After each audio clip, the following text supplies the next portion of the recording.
Hello and welcome to the Man Games. This is the podcast show. Is the Man And the wife. podcast. Today we are reviewing last night's NXT War Games. So if you don't know what War Games is where they put two rings together, two cages together, and have one massive big match. Obviously, there's two War Games matches here on the card. 5 matches in total.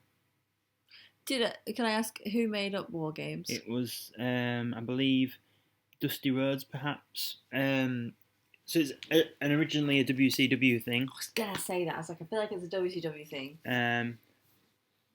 Triple H is brought back to NXT. The difference is in WCW, it used to have their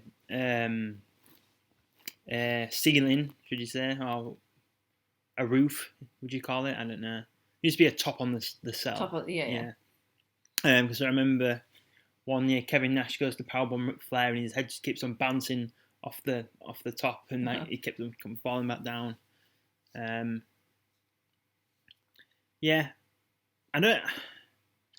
would like to go and watch this live.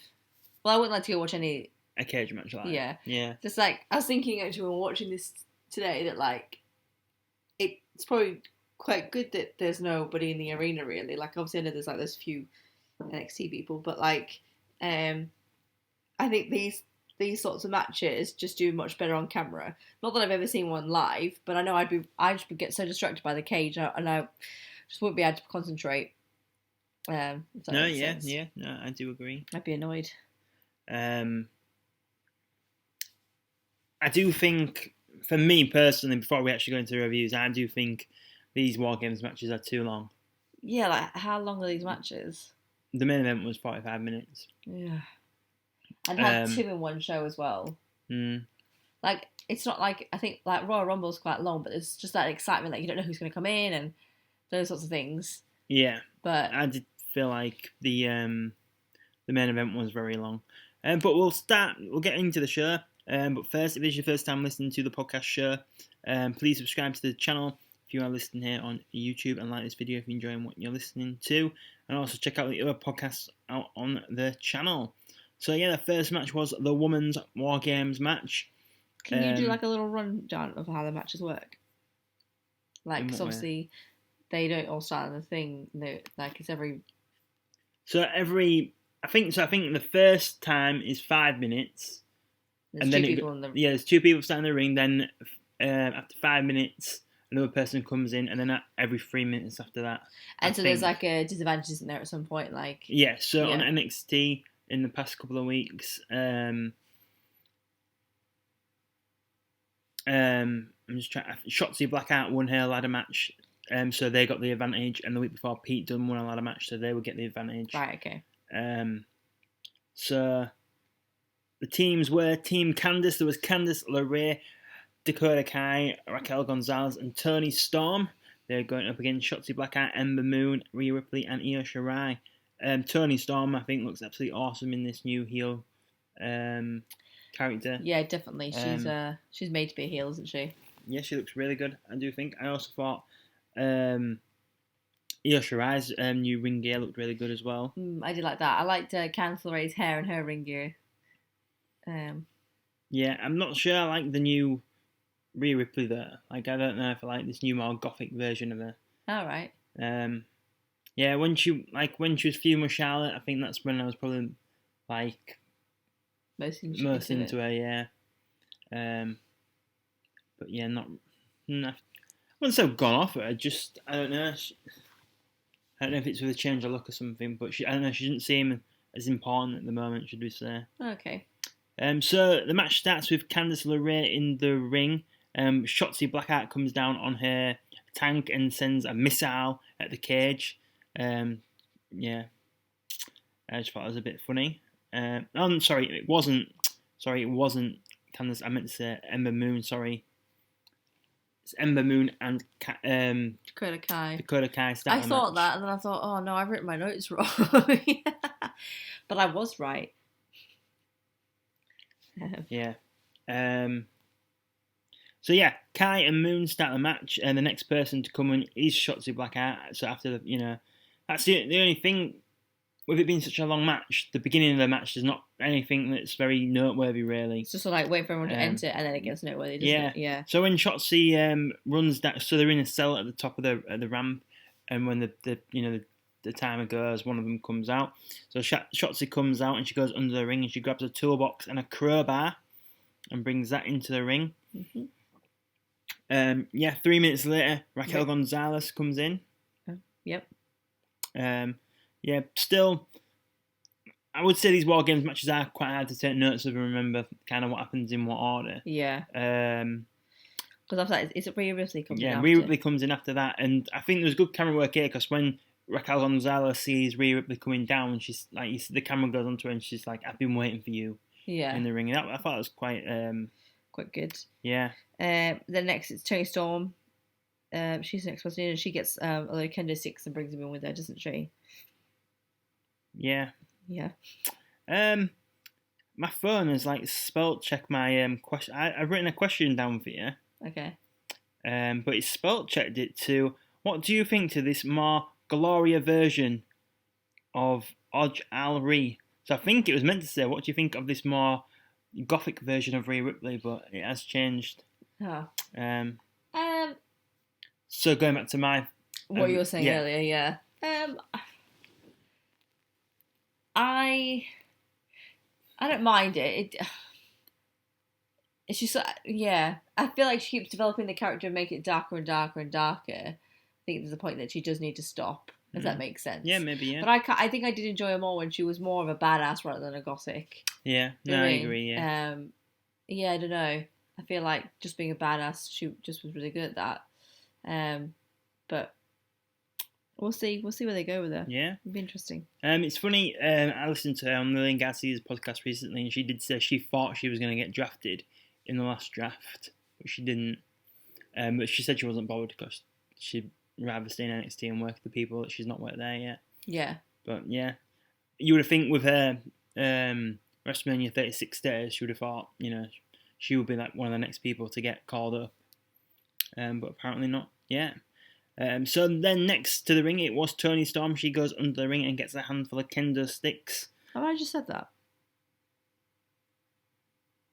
Sorry, darling, if you had said that. Sorry. It's okay. Not listening to me. No, it's just you always pull me up on that. We've gone off topic, that was all. Mm-hmm, mm-hmm. So next is Io Shirai. And she goes to bring a ladder in. But it's Raquel Gonzalez, isn't it? I'm not going to help you now. She keeps like stopping Io from getting in. At one point though, Io Shirai, Raquel's got a chair. And then Io throws a chair at Raquel and Raquel catches it and then she jumps up onto the ring and swings and kicks her in the face. Like a drop kick. Yeah.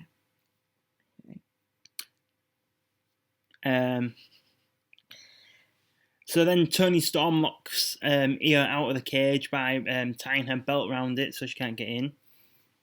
And then Candice LeRae is about to come down, but she can't enter, obviously.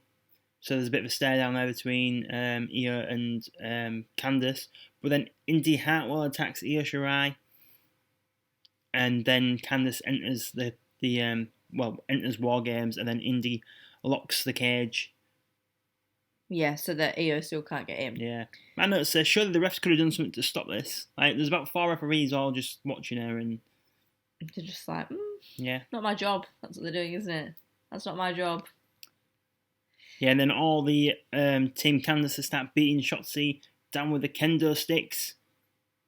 Candice goes to pin her, but the ref's saying it's not illegal because all people have not entered the cage yet, because Io Shirai has not been allowed to enter the cage yet because of Candice's team. But then you see Io, she is on top of the cell. She puts a trash can over her head and then jumps onto everyone. This really scared me at first when I saw this. When she was doing it, I was like, oh my gosh, she's like, going to what are you going to do? She's going to break her neck or something, isn't she? No. But she didn't. There's a part where, like, Shotzi Blackheart's team starts, like, attacking one person at a time. And Io Shirai finishes with like a massive moonsault onto Gonzalez, and she goes to the pin, but everybody else goes and breaks it. That was a good spot. Yeah. Also,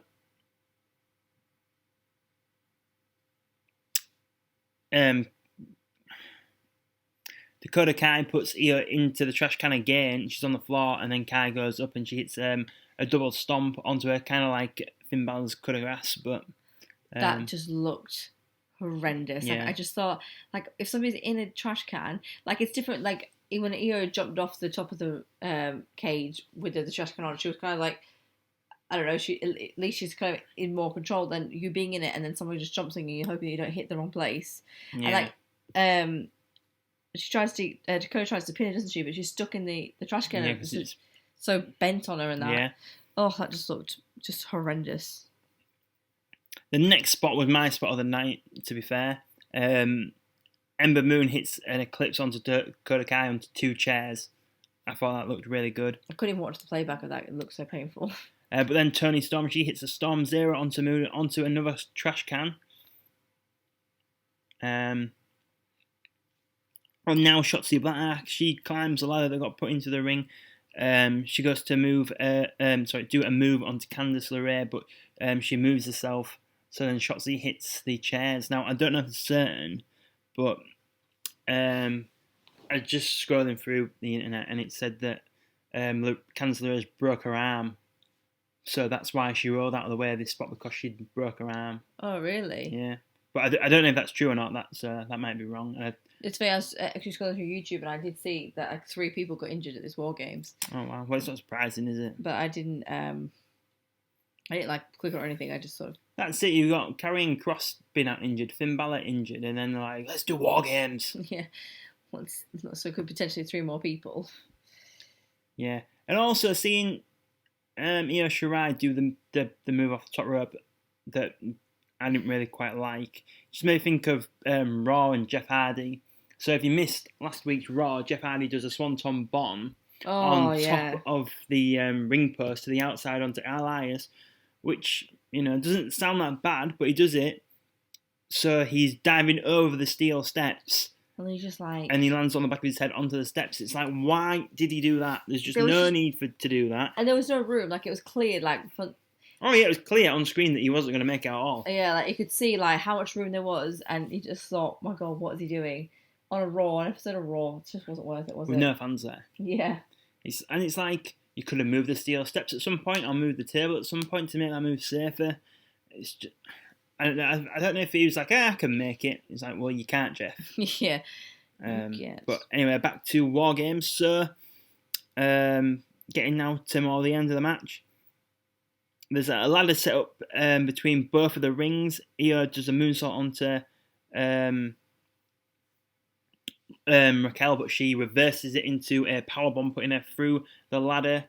And Raquel Gonzalez pins Io Shirai for the win. This really did shock me. I did not see Raquel, beating the NXT Women's Champion in this match. I always thought like Raquel was a bit of like an undercard person, sort of like a... Oh, out of all the women in this match, I'd say she was at the bottom of the barrel. Yeah, and then to see her pin, and then if they don't do anything with this, like have Raquel and Io start feuding or something, then they don't even need to feud. But I feel like it should be a title match on an NXT. Yeah, because it's like, why? Like, why are you letting? Why have you done that? If it's why are you letting the champ taking a pin when she didn't need to? There was no need for her to take that pin. No. There's 3 other people in a team that could have taken that pin off somebody who, as you said, was at the bottom of the barrel.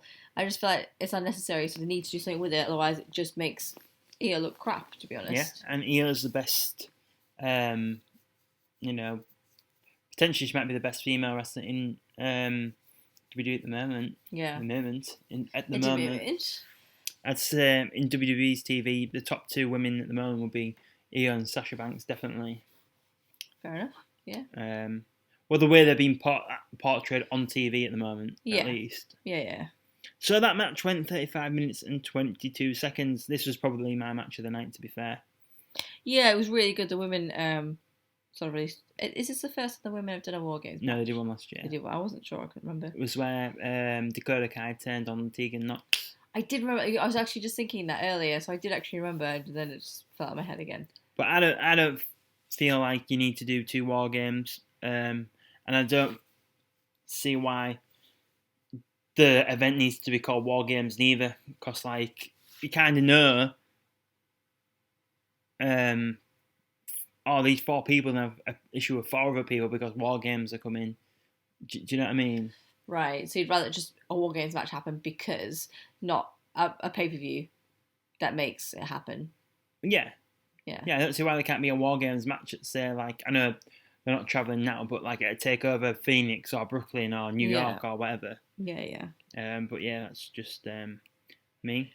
That makes sense, because it does, when you say like, oh, well, it's coming up to December, so who's going to get together and start? Makes the storylines predictable. A bit like Survivor Series, when they're just like, oh, we have to start doing this, so we need to put you into teams. Yeah. It's a bit like Hell in a Cell as well, because, I mean, my match of the night at Hell in a Cell was Jey Uso vs Roman. It was a Hell in a Cell I Quit match, but that could have easily just been an I Quit match. Yeah. And still been just as good, in my opinion. But so moving on, the next match was Tommaso Ciampa and Timothy Thatcher. I kind of feel like this was a match that could have just taken place on an episode of NXT, to be honest. There wasn't, in my opinion, there wasn't a lot of noteworthy stuff, especially the in-ring action. I do think Timothy Thatcher looks like if you bought a Dean Ambrose off Wish and they sent you one, I feel like that would be what you got. It's a bit harsh. Do you not think he just looks like a crap Dean Ambrose? It's like, Dean Ambrose went to AEW. We'll just make a new one. No. I mean, look wise. I know the characters are completely different, but like, I think there is a lot of similarity in appearance. I do think, apart from the teeth. I didn't really get that vibe. Thought about it. No, I haven't thought about that. So this was Tommaso Ciampa's first takeover since In Your House. Really? Yeah. NXT Takeover In Your House is one we've reviewed on the channel before. It's our most listened to podcast. So if you've not checked that out, make sure you go back and check that one out. It was one of my favourite ones we've done also. So the match, there's a lot of Timothy Thatcher working over Tommaso Ciampa. Yeah, what just submissions are working over his ATL. That's kind of Thatcher's like style. Yeah. Ciampa does hit a knee to the side of the head, busting open Thatcher's eardrum. Ciampa does get a suplex off the top rope as well. Yeah, but then really just going into the finish, Ciampa gets a guillotine on Thatcher in the ropes, and just before the referee goes to disqualify him for the count of 5, he just hits us like a spiked DDT and picks up the win. This match went 16 minutes and 46 seconds. Really? Yeah.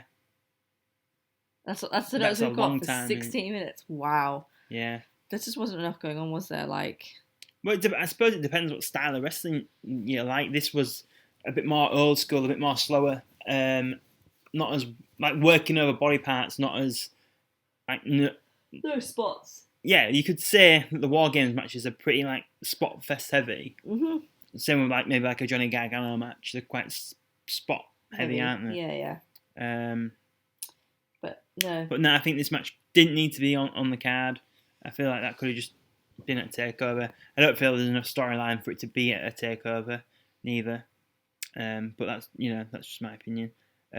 So yeah, that was all for that match. So next up, it was the strap match between Cameron Grimes and Dexter Lumis. So thinking about these two fighting each other, I do feel like some people in NXT now, maybe it's their time that should be, going to Raw or SmackDown. Yeah. So they've done all they can do in NXT. I feel like Gargano, Ciampa, Adam Cole, they could easily go up to the main roster and give like Dexter Lumis, Cameron Grimes, let them climb the ladder as such, really. Yeah, I'm surprised that like Undisputed Era and all that, like they haven't been called up. Like how long they've been in NXT for now? Like I wouldn't be surprised if we weren't in the situation in the world that they would be. The UE would have been called up by now. Yeah. But I mean, who maybe they knows? want a crowd there for it. Yeah. So this was a strap match.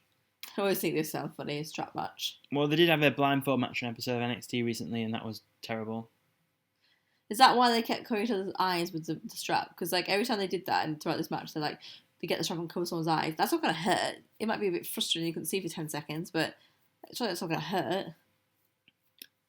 Or do you disagree? I don't know. I've never really thought about putting a belt over my eyes. I know that, but like watching it, I wasn't like, oh, that looks painful. I'm like, yeah, okay, can't see. Do you know what I mean? Yeah, okay, I suppose. So they're on the outside, and Grimes puts a blindfold over Loomis, kind of like teasing. They've done this before, and like beats him down with the strap. There's a point where Loomis like literally throws Grimes into the wall of the wall barricade thingy. Like just like a splat like of like a cartoon or something. It reminded me a bit of that. And then Grimes pulls Dexter Loomis I've literally just done this. Yeah, you just done that to a microphone. Yeah, I'm trying to show the moves to the microphone, but Grimes is on the other side of Dexter Loomis is on the other side of the barricade, and Grimes pulls the strap, and it pulls him over the barricade. It looks hilarious. So that was really good. There's a good spot when Grimes is on the apron, and Loomis just pulls it and pulls him off the apron onto the floor. And then there's a second strap for some reason in a bag. I'm not really sure why there was a second strap, but there is. And they're over near the not the ring announcers, the commentary, and Grimes covers Dexter Loomis' face with the bag. The second rope came in, and then starts attacking him with the second rope. I don't really get that. Like, why don't you use the rope that you have? Yeah. Then they're in the ring, and Grimes is striking Loomis with the chair. I don't know if you noticed, but they set up a chair for the finish of the move, but then Grimes must have realised that the chair's in the way for doing a spot, so you see him tip over the chair in the match. Ah. Yeah. Did not realise that. Yeah. Because then they put the chair back to where it was. Oh, okay. So it's where Grimes hits the inside out, which I don't understand how someone does that move. So it's kind of like I can't think the word now. Like a scoop slam, but a hell of a lot better. So yeah, Grimes hits that onto Loomis. But then after that, the chair's put back to where it was, and Loomis ties Grimes up with the strap, and then ends up tripping him up, so Grimes lands headfirst onto the chair. Yeah. And then he puts him like a chokehold to end the match. So yeah, Dexter Loomis beats Cameron Grimes. This match went 12 minutes 52 seconds. I cannot believe this match was shorter than the Tommaso Ciampa and Timothy Thatcher match. Timothy Thatcher. That it baffles me. Do you know what I mean? I'd definitely pick over watching this match over Ciampa's match. Yeah. But yeah, I think Cameron Grimes he's very, even though he's on Takeover, he's very underused. I think he could be doing a lot more. I think he's a character that would do well on the main roster as well. Yeah. Well, I like to think so anyway. You say that, but then you look at those who have been called up, and it makes you want to cry. Yeah. Yeah, I always liked so Cameron Grimes was in Impact Wrestling for a little bit called Trevor Lee. That's when I was only really watching it a little bit here and there, but I did always enjoy it when Trevor Lee was on the screen. But then they go backstage. They are showing. There's an ad for Keith Lee 24. Oh yeah. Yeah, I think we should watch that. Sorry. Just put them in my notes just to remind me to say, can we watch that? Sorry. So then they show Team Pat McAfee backstage getting ready for all the match, and then they show the UE getting ready for their match, and then back at ringside there's Vic Joseph selling the War Games toy set. So yeah, buy that just before Christmas. And then there is a promo on the screen for Karrion Kross. Yeah, who you couldn't remember his name. Couldn't remember his name. Couldn't for the life of me. So my notes are: I'd love to see Karrion Kross versus Finn Balor. Well, obviously that's gonna happen. Well, I don't know, because there's a few times wrestlers have been stripped of the title and then come back and not been in the title picture straight away. Like when Finn lost his Universal title, when Ciampa lost his NXT title. That's true. They both came back and they weren't put straight back into the title picture. I would definitely do that with Karrion Kross there. Yeah, I think so too. They have a live bird in the like that eagle. Is that Right. actually in the thingy, or is that like I don't know. I don't know. It looks creepy anyway. So next up, it was for the North American Championship. It was a triple threat match. It was the new champion Leon Ruff going up against Johnny Gargano and Damian Priest. There was a great video package before this match. One of the things WWE do better than anything is a good video package. Kind of summed up the whole feud. They didn't miss anything out. Considering this Leon Ruff storyline, in my opinion, kind of came out of nowhere. This Did a Randy Orton did it? yeah, it's been a really good build for this match, and I've really liked all the stuff that Leon Ruff has done on NXT recently. Yeah. I've not been as interested in NXT recently, but this these segments have been really good on NXT recently. Kevin Owens came back for one episode. He was the a commentator just before we go into the match, and he did the KO show, and Leon Ruff was his guest, and he was saying to him basically like he needs to believe in himself more. And he was like, yeah, I'm gonna. He's like I'm gonna be like a man in this. And then he chucks his chair into like the set and knocks it over. And he's like, oh man, I'm so sorry. I'm really sorry. I didn't want to do that. I just thought that was like really funny. So yeah, this Leon Ruff kid, spoiler alert, he loses the title to Johnny Gargano, but I kind of wish he'd had it a little bit longer. I think. Yeah, I'm surprised they're going to win this match. To be honest, like I really thought they were going to do more in the storyline, but I don't know. I just feel like it's kind of shut down now, isn't it? Yeah, it's a shame, really. Well, I mean, we might be wrong, but. Well, they always so going into the match, Damian Priest hits a flatliner on both men at the same time. That was a pretty good move. And then he does his broken arrow move onto Ruff, but as he's doing it, he just throws him into Johnny Gargano. That was a good move as well. Yeah. And then Priest lifts Leon Ruff above his head and just raises his edge, throwing him into the barricade, and breaks the barricade and smashes it up. And then he's like, "Oh, I'm sorry, I didn't mean to do that, mate." Like he was all remorseful. Yeah. And the rest ended up taking Ruff away, and so it just leaves Priest and Gargano like fighting in the ring. But then out of nowhere, Ruff comes back in. He's like running, and he does like a springboard, like he uses or like vaults over Priest and like jumping into the ring to attack Johnny Gargano. There was so at one point, sorry, I'll cut you off because you seem to be struggling. That's fine. Priest throws Ruff into the ropes, and like Johnny Gargano's there to hit a super kick onto him. That was really good. Then next, these Scream mask people turn up, which has been helping Johnny Gargano as of late. But they just kept multiplying, didn't they? Yeah, and then at the end, there's only one person that paid off, which kind of annoyed me a little bit. Yeah. So Priest is like just taking them all out, beating them all down. At one point, he jumps over the top rope onto the outside to take them out. He jumps over the top rope, doing like a flip as well. Yeah, I don't understand why there's so many of these Scream people, really, or keep on saying masked men or ghost people. It's the not ghost people. The ghost people, but it's the Scream mask, isn't it? Like. Yeah.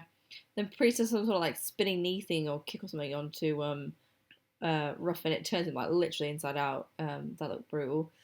And then one of these ghost Scream fellery peoples comes and he hits Priest with a lead pipe. Yeah. And that sort of like turns the match. Also, at one point, Priest had hit Gargano on the apron, rolls him into the ring, but Ruff hits a frog splash on him, but luckily Priest broke up the pin. Sorry, that was just before your lead pipe. Sorry. No, it's fine. Situation. Super kick, then a DDT from Johnny Gargano. It's like his special DDT where he jumps over the top rope, hitting it. And there's Johnny Gargano, your winner. This match went 17 minutes, 28 seconds, and then it is revealed that Austin Theory is one of the masked men. Which doesn't make sense why there's so many of them. No, I didn't really. It's a bit like Retribution when there was at one point there was like 15 of them, and now there's like four of them or something. Yeah. Then that's just a storyline that's awful as well. We won't get into that though. I haven't got all night.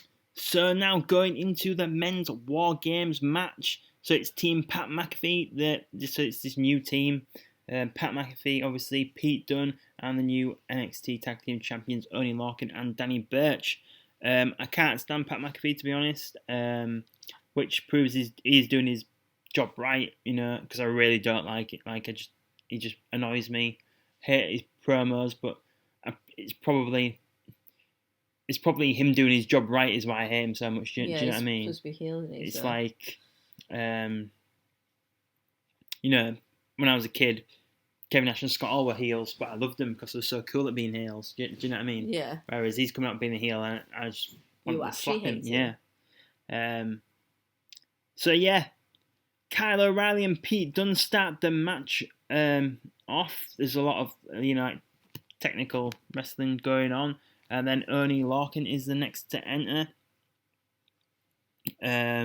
So they're both working over Kyle O'Reilly, and then Bobby Fish, he enters, and that's when Kyle and Fish do quite a lot of double team moves. Really, it's one of the points in the match where you kind of don't think good stuff's going to happen because you're just waiting for everyone to come in, really. But they were doing a lot of nice double teams, really, and that was really good. Then Danny Burch enters, but he goes under the ring and he gets a bag out, and you're thinking, what is it? And inside is 2 cricket bats, showing his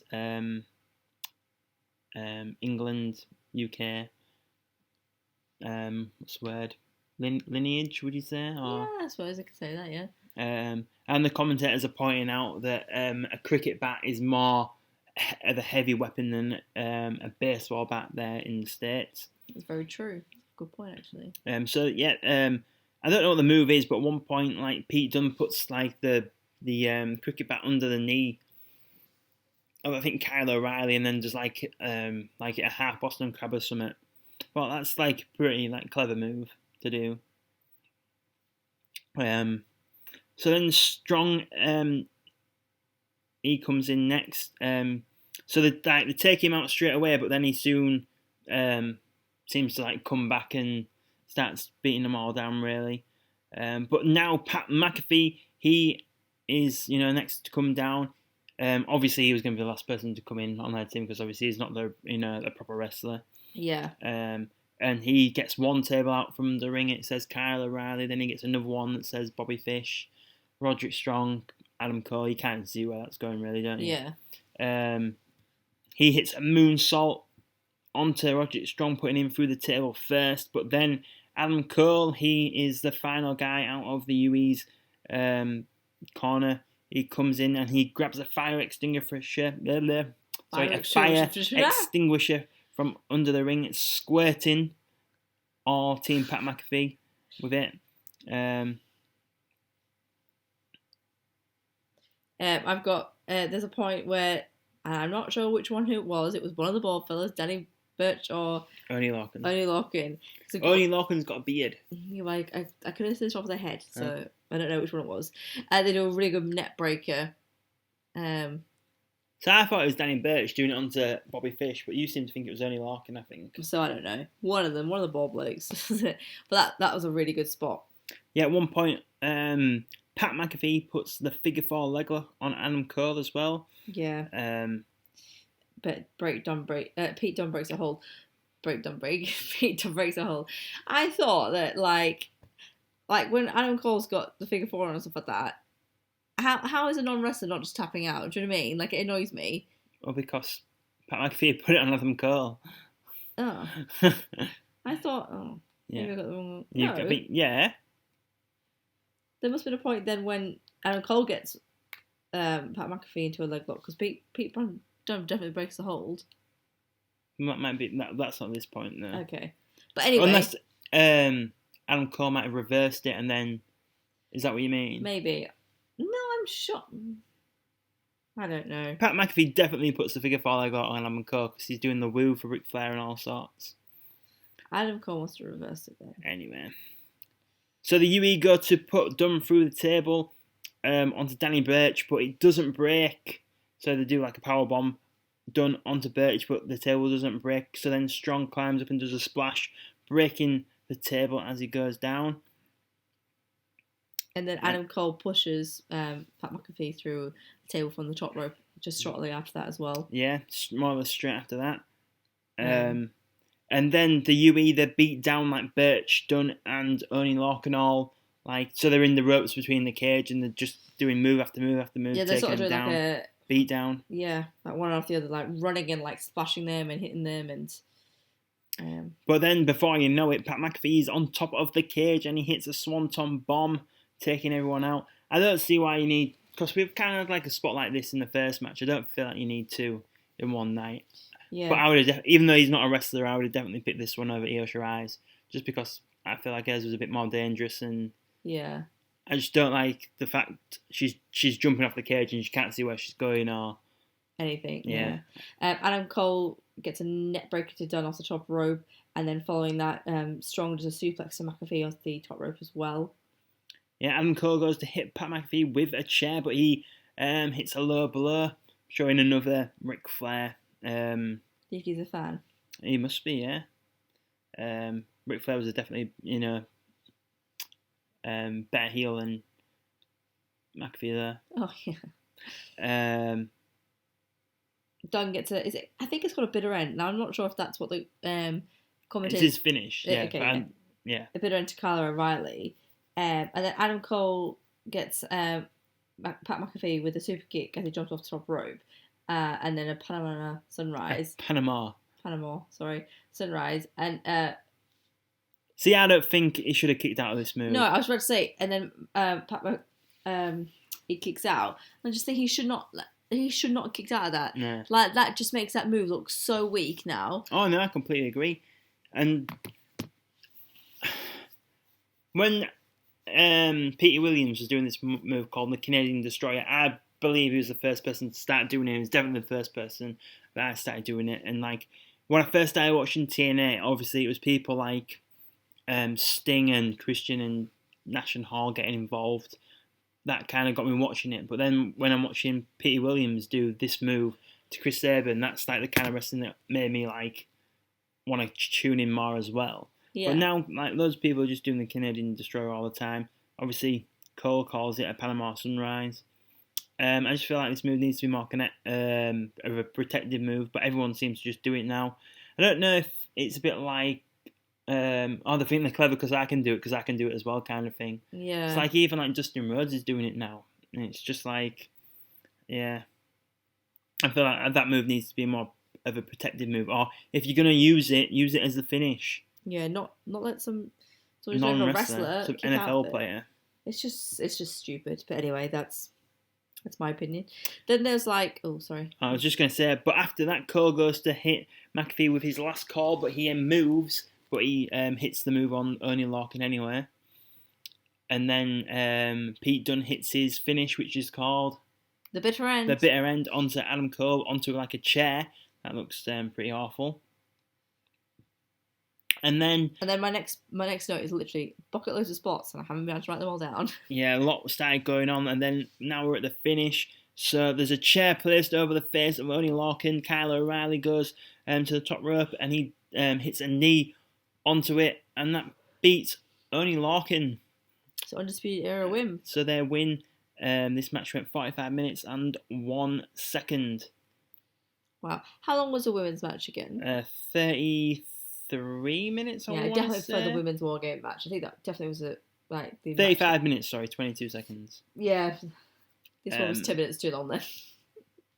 Yeah. I feel like maybe I enjoy the women's ones more because I'm more invested in the characters? Yeah, I think so, yeah. I think NXT's women's division is really good, and I like everyone in the match, really. Not that I don't like it, like I do really like people in this match, but I don't know.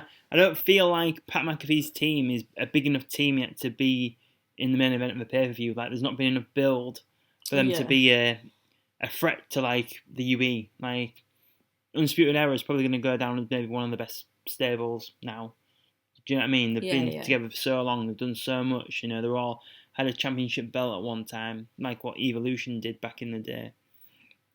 And like this new team of Pat McAfee, they've not done enough yet, in my eyes, to have been like a credible threat to the UE. Yeah. But this is that goes back to your whole point of like how War Games coming up, so they probably just put them together. Yeah. Do you know what I mean? Yeah. So I think Rich Holland was meant to be in this group, but obviously then he accidentally got injured, didn't he? I don't know if you remember that. I'm very interested to see who got injured during War Games. Well, I think, like I said, I think it was Candice LeRae. I just hope it's not like Io Shirai or.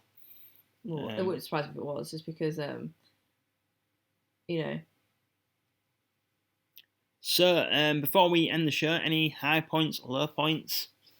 I would say high point was definitely the women's match. Yeah, totally agree. I'd say low point would probably be Tommaso Ciampa's match. Yeah. And Timothy Thatcher, just because, I feel like that was like the least memorable. And yeah. It just wasn't for me. No, I completely agree. I feel like it could have been a match that just happened on NXT. Yeah. And as much as I like Cameron Grimes, I do think their match didn't feel really like a takeover match. That felt like it could have been, even though there was really good spots in it, but I feel like that could have been a main event of NXT as well. Yeah. But yeah, high points. I really like the Eclipse, like I said before, from Ember Moon onto Dakota. Was it Dakota Kai? I think it was. Yeah. Onto the two chairs. That was really good. So yeah, low points. I would probably agree. The Tommaso Ciampa match, definitely. Yeah. So yeah, you got. No, I think that's it. I was just trying to see what three wrestlers were injured, but I haven't got. You can't really like do this on a podcast because when you do that, we're not talking. Right, okay. Pointless people listening to us. Yeah, that's fair enough. It's like me doing the moves earlier. Yeah. Right. Okay. So yeah. So hopefully, Karrion Kross will be coming back soon. Hopefully, Finn Balor will be cleared to wrestle soon. Yeah. Because I don't know if you know, but he broke his jaw in the last takeover against Kyle O'Reilly. I think he broke his jaw in 2 places. Jesus, that sounds painful. I think that's one thing that was missing in this pay-per-view as well. There was broken jaw. Yeah. There's no women's championship match. There was no NXT championship match. Yeah. There's no tag team championship match. It was just the North American. Yeah, there's not really like a lot of stakes really. Like there's not enough to be invested with really. But it's a bit hard to have a women's title match when all your women are in one match. Really. Yeah. Probably that's why Io Shirai just got added into the match last minute maybe. Like Corby's just like with her. Yeah. So yeah, I think that is it from the Man and the Wife podcast today. So if this is your first time listening to us, once again, please check out the other podcasts out on the channel. Like I said before, NXT TakeOver in Your House is our most listened to episode. So if you've not checked that one out, make sure you do check it out. Also, going up on the channel every day is 2K20 content, and we have fun figures going up on a Friday also. And these podcasts definitely go up every Sunday, but if there's been a pay-per-view, we try to get one up on a Monday also, like today. So that is it from us today. Thank you for listening.